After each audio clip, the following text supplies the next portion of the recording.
4,700 years ago, there was a full-fledged temple with almost 5 feet tall lingam. We put the Rudraksh and showed them how at different places, how the linga behaves differently.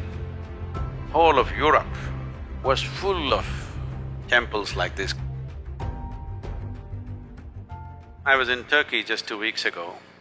You've heard of Konya? Outside in the garden, so many broken pieces, huge faces, half faces, all kinds of things. Old temples all broken and made foundation stone.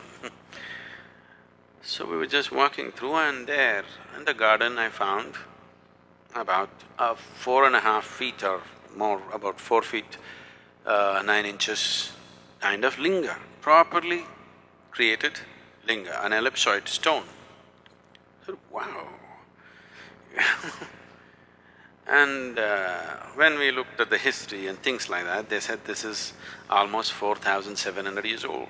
4,700 years ago, there was a full-fledged temple with almost 5 feet tall lingam which was in worship.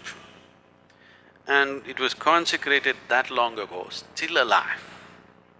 Cracked a little bit, so got disturbed, and I was just demonstrating for the few, 3-4 people who were with me.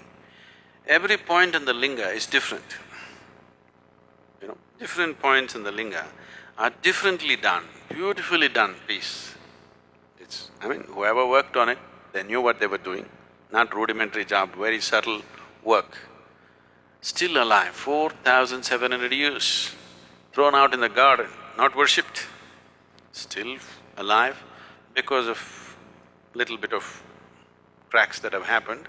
Some disturbances happened to the whole thing, but still there. I just demonstrated, I felt this, and then because they had to see, we put the Rudraksh and showed them how at different places, how the linga behaves differently.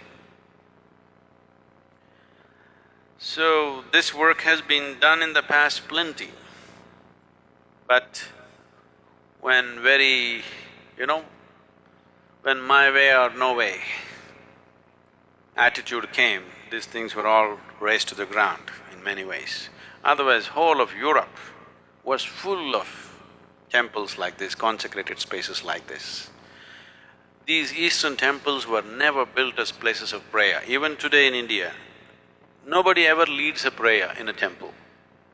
You're not supposed to pray or worship, but you're just supposed to sit there and come. The idea was people will go and sit there and benefit.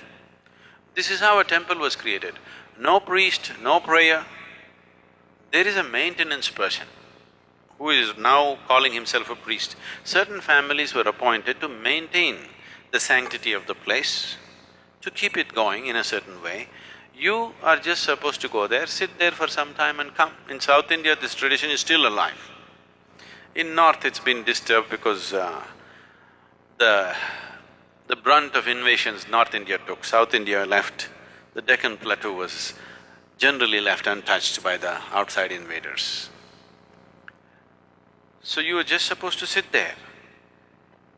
Nobody leads a prayer, nobody teaches you a prayer, nobody says you must do this or that.